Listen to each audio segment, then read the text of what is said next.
Greetings, Professor. Hope you enjoy. I have a timer right next to me. That way I can go really fast. I've tried doing this many times, so I'll just keep it short and sweet. Hope you enjoy. Thank you. Okay, let's see. Biology, and of course, the case subject is Ryan Wedding, and of course, it's by me. Okay, so who is Ryan Wedding? Oh god, this takes up so much more time than I thought it would. It took me an hour to do. Anywho, okay. Who's Ryan Wedding? Ryan Wedding was a former Canadian Olympian who won our country a bronze and a silver medal in the men's parallel giant slalom, and who had been on the FBI's most wanted list for 10 years after allegedly getting cahoots with the Sinaloa cartel in Mexico, becoming a suspect in a drug trafficking ring and multiple murders, before finally being brought in only a little while ago. As you can see, there's some pictures of him, and we have a guest speaker to talk to us more about this.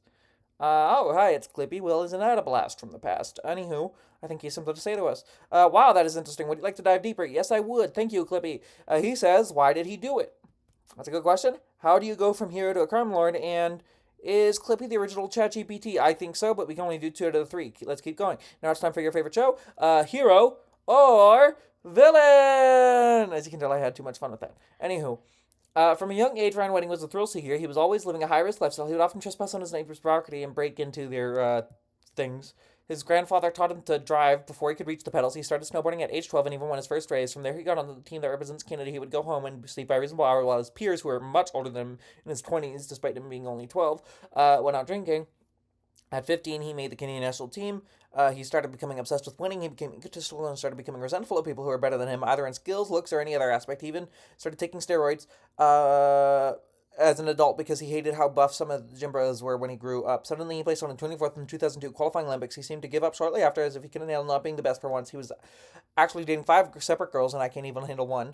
All believing he was exclusive with them before and during prison, he became the epitome of toxic masculinity and resented others for his own shortcomings. He started growing and dealing drugs, living lavishly off it, but eventually that wasn't enough for him, so he graduated to exporting massive amounts of cocaine. Of course, he was caught and went to prison for 4 years.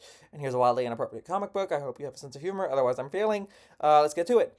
Okay. Newspaper. Prison life for celebrities. In prison, Ryan Wedding seemed to fit in well. He even made new friends, most notably with cartel members who helped him gain a greater understanding of the drug trade, which he would use later when released. We'll go into more of that later. There's a picture of him that's captured.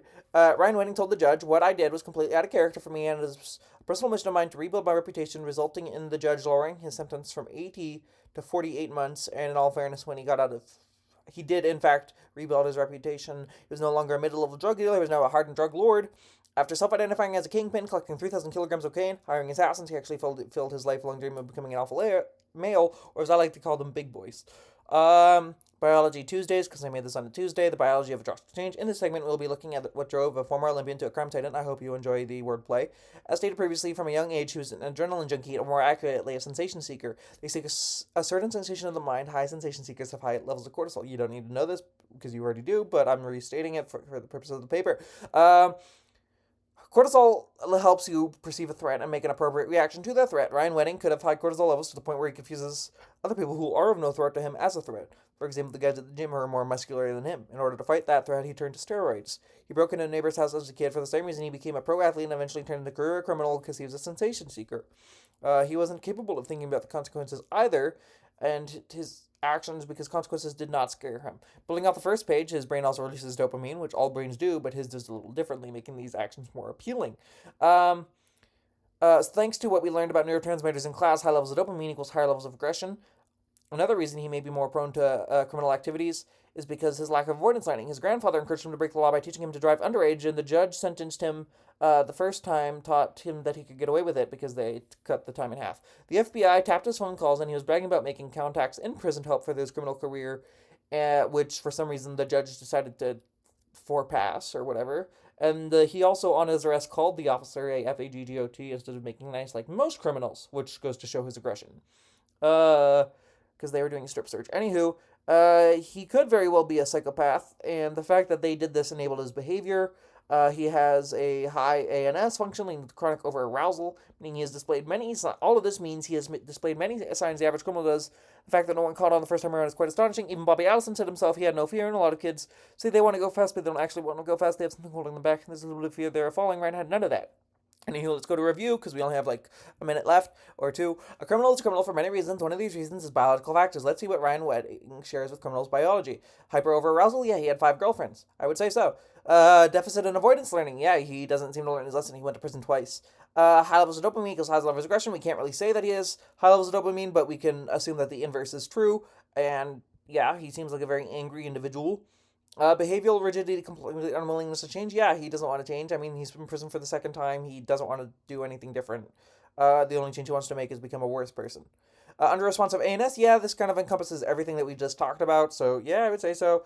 And lack of fear and poor self control. Yeah, he doesn't have any fear, as Bobby Allison said, and he has very poor self control.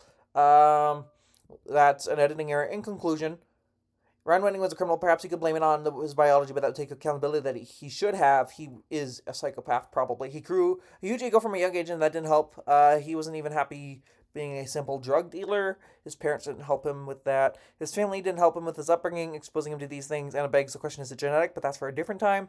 The judge and FBI failed to prevent all this from happening a second time, impacting millions of lives and the killing of many people, both from drugs and without drugs.